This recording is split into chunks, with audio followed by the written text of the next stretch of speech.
Hello everyone, welcome to brain shocks. तो इस video में हम करेंगे एनआईसी का साइंटिफिक टेक्निकल असिस्टेंट ए के जो 2020 का पेपर था उसके previous year questions non tech part के, यानी कि एप्टीट्यूड एंड रीजनिंग के।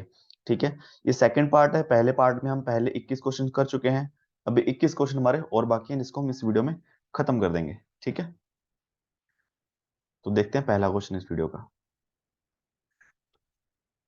देखो 22nd क्वेश्चन है कि 5 people are standing in a row, Aman is standing next to Karan but not adjacent to Tanuj. ठीक है, अमन है, करण है, तनुज है, Radhika is standing next to Priyanka. Radhika is standing next to Priyanka. ठीक है, पांच लोग आगे, पांचों का नाम अलग अलग लेटर से स्टार्ट होता है, तो हम AKTRP ऐसा लिख लेंगे। ठीक है, who is standing next on the extreme left. ठीक है, and Tanuj is not standing next to Radhika who is standing adjacent to Aman. ठीक है, अब देखो सबसे पहले पांच लोग हैं, एक, दो, तीन, चार, पांच। ठीक है, तो ये लेफ्ट हो गया, ये राइट हो गया। ठीक है, इस तरफ मुंह कर खड़े होंगे। अब सबसे पहले किसी बंदे की लोकेशन फिक्स आ जाए ना, सबसे पहले तो उसको खड़ा कर दो। देखो Radhika standing next to Priyanka who is standing on the extreme left. Radhika Priyanka जो है एक्सट्रीम लेफ्ट पे, तो राधिका उसके साथ खड़ी है, तो राधिका का ऑप्शन तो यही होगा ना, एक ही हो गया। इस साइड तो वो खड़ा नहीं है, बस आधा सवाल हमारा खत्म हो गया। फिर अमन और करण साथ में खड़े हैं, अमन और करण साथ में खड़े हैं। ठीक है, Aman is standing next to Karan but not to Tanuj. Tanuj के साथ नहीं खड़ा अमन। ठीक है, अमन जो है तनुज के साथ नहीं खड़ा, यहाँ पे नहीं खड़ा। ऐसे ले।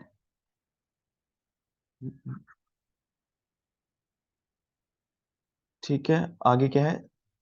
Radhika is standing next to Priyanka who standing extreme. Tanuj is not standing next to Radhika. Tanuj जो है राधिका के साथ नहीं खड़ा है, तनुज यहाँ पे नहीं है। तनुज यहाँ पे हो सकता है। तनुज अगर यहाँ पे होगा तो अमन और करण एक साथ कैसे खड़े होंगे? तो उसका मतलब तनुज यहाँ पे होगा। ठीक है, अमन और करण यहाँ पे होंगे इस तरीके से ताकि अमन और तनुज एक साथ में खड़े हो। ठीक है, बस PRAKT। अब क्या पूछा? Who standing adjacent to Aman. Aman के साथ साथ कौन खड़ा है? R, Radhika, K, Karan. Radhika and Karan, option A. ठीक है, इसमें भी देख लो, दो ऑप्शन तो हम ऐसे हटा देते हैं क्योंकि तनुज नहीं खड़ा अमन के साथ, बी और डी उड़ा देते। ठीक है, चलो। और अच्छा, ये सवाल वैसे ही हो जाता। नहीं, दो ऑप्शन हटा देते। चलो आगे, फाइंड द मिसिंग नंबर।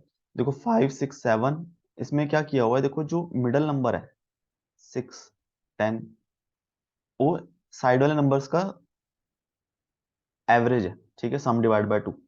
तो 5 + 7 12/2 6। ठीक है, ये बन गया 9 + 11 20/2। 3 + 3 6/2 3, ऑप्शन टी। ठीक है,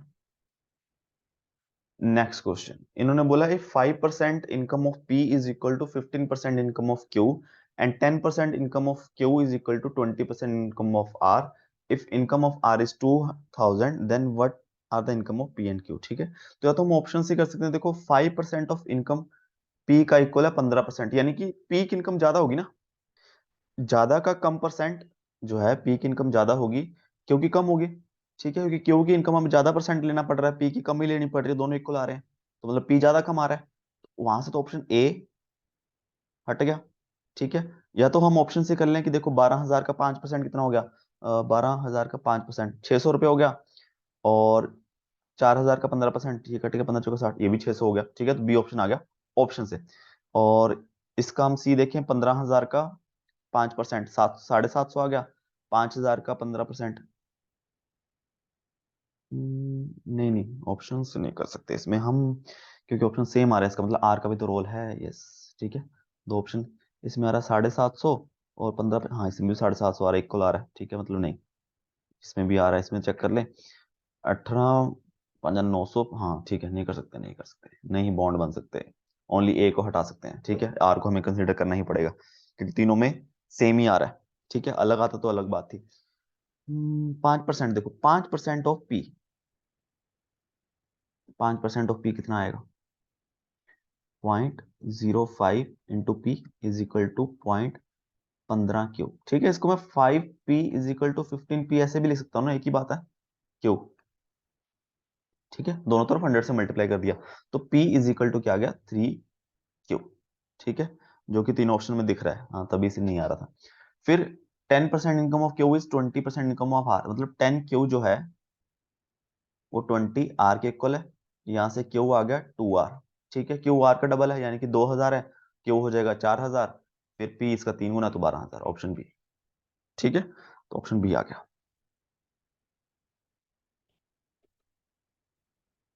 नेक्स्ट क्वेश्चन ये है प्रॉफिट लॉस का, ये भी बहुत आसान है कि businessman purchases an item at a certain price and mark its price up by 30%, ठीक है, he sells the item at a certain discount on mark up price and makes a net profit of 104%। On the whole transaction find the discount given by businessman on mark price, ठीक है, कोई चीज लेके आया, उसने 30% rate बढ़ा के उसमें लिख दिया, उसको पता है कि लोग आएंगे पूछेंगे कि हमें ऐसे थोड़ी, हम तो रोज आते हैं, डिस्काउंट दो, ठीक है, उसमें पहले ही बढ़ा के प्राइस लगा देता है, फिर डिस्काउंट दे देता है, उसके बाद भी उसको 4% प्रॉफिट हो जाता है, ठीक है, तो किसका कितना डिस्काउंट दिया। अब देखो इस चीज में तीन चीजें आती हैं, कॉस्ट प्राइस, सेलिंग प्राइस और मार्क प्राइस, ठीक है। कॉस्ट प्राइस मतलब जितने की चीज वो लेके आया, तो हम क्या मानते हैं हमेशा 100 मान लो, हमेशा 100 मान लो, 100 से चीजें आसान हो जाती हैं। फिर इसने 30% बढ़ा के प्राइस मार्क कर दिया कि मैं तो 30% बढ़ा रहा हूं, तो 100 मानने का तरीका ये, सही तरीका यह है कि 100 का कुछ भी परसेंट ले लो वो वही आ जाएगा, 100 का 30% 30 ही आ जाएगा, यानी कि 30 रुपए बढ़ा दिया इसने, 130 रुपए, ठीक है। यहाँ पे तुम 1758 रुपए लोगे कॉस्ट प्राइस और 30% निकाल लोगे उसका, फिर निकालते रह जाओगे, ठीक है।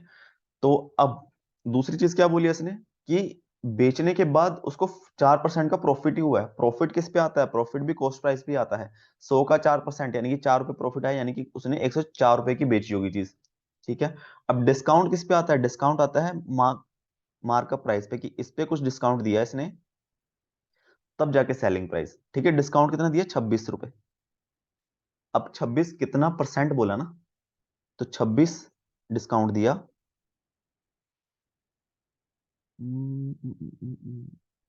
ठीक है, किस पे दिया, 130 इंटू 100, 26 5 20। इसमें एक चीज ध्यान रखना अभी कि जो हमने 26 लाया, 26 आंसर नहीं है, ये तो हमने एज्यूम किया है, क्योंकि उसने कोई वैल्यू बताई ही नहीं है, ये तो हमने एज्यूम किया 26 डिस्काउंट की वैल्यू आई अगर मैंने कॉस्ट प्राइस 100 लिया। यहाँ पे ऑब्वियसली परसेंटेज ही पूछा होगा, क्योंकि हर चीज परसेंटेज की बात कर रहा है, हमें एक्चुअल वैल्यू नहीं पता किसी भी चीज की, ठीक है, ऑप्शन डी आ जाएगा। ताकि एकदम 26 लगा तो ऐसा ना लगाओ कि 26 आ गया तुरंत लगा दिया, गलत हो जाएगा। आगे है 26 से लेकर 29 तक सवाल, ये है relation, family relation, blood relation, ठीक है, तो हमें 4 सवाल हैं, एक तरह से बना ही लेते हैं फैमिली ट्री। देखो, O is X father, X का फादर ओ है, एक्स का फादर ओ है, ठीक है, हम बना लिया। वाई इज जेड्स मदर, वाई जो है जेड की मदर है, ठीक है। P is O's mother, P की मदर ओ, ओ की मदर पी है, ठीक है। पी का बेटा ओ है, ठीक है, और ओ का बेटा या बेटी जो भी है हमें नहीं पता, एक्स है, ठीक है। वाई जो है जेड की मदर है, x is Z sister, x जो है जेड की सिस्टर है, एक्स, ये दोनों भाई बहन हो गए, ठीक है, एक्स और जेड भाई बहन हो गए, तो इसका मतलब ओ और वाई हस्बैंड वाइफ हो गए, ठीक है। पी ओ की मदर है, ये हस्बैंड है, ये वाइफ है, पी वाई की सास होगी, और ये इसके एक्स फीमेल है ना, फीमेल लिख देता हूँ, जेड के बारे में कुछ नहीं दिया हुआ, तो एक्स पोती होगी, ये इनकी दादी होगी, ठीक है, दोनों की, एक्स और जेड की, बस बन गया। अब how is O related to Z, O Z से कैसे रिलेटेड है, तो ये इनके बच्चे हो गए ना, ओ फादर हो गया इसका, बस। How is P related to X, P कैसी है, पी दादी है उनकी, तो ग्रैंड मदर, ऑप्शन बी आ जाएगा, ठीक है। और क्या बोला इन्होंने, how is Y related to O, Y O से कैसे रिलेटेड है, हस्बैंड वाइफ है ना दोनों, वाई इसकी वाइफ होगी। फिर क्या बोला, P if P has daughter Q, how is Q related to Z, अगर पी की कोई डॉटर हो, क्यू यानी कि ओ की बहन होगी, और किससे पूछा है, जेड से पूछा है ना, हाँ, तो जेड की क्या होगी, बुआ होगी ना, पापा की बहन बुआ होगी, बुआ मतलब आंटी होगी, आंट बोल देते हैं इंग्लिश में, ठीक है, आसान था, बहुत ज्यादा मुश्किल नहीं था।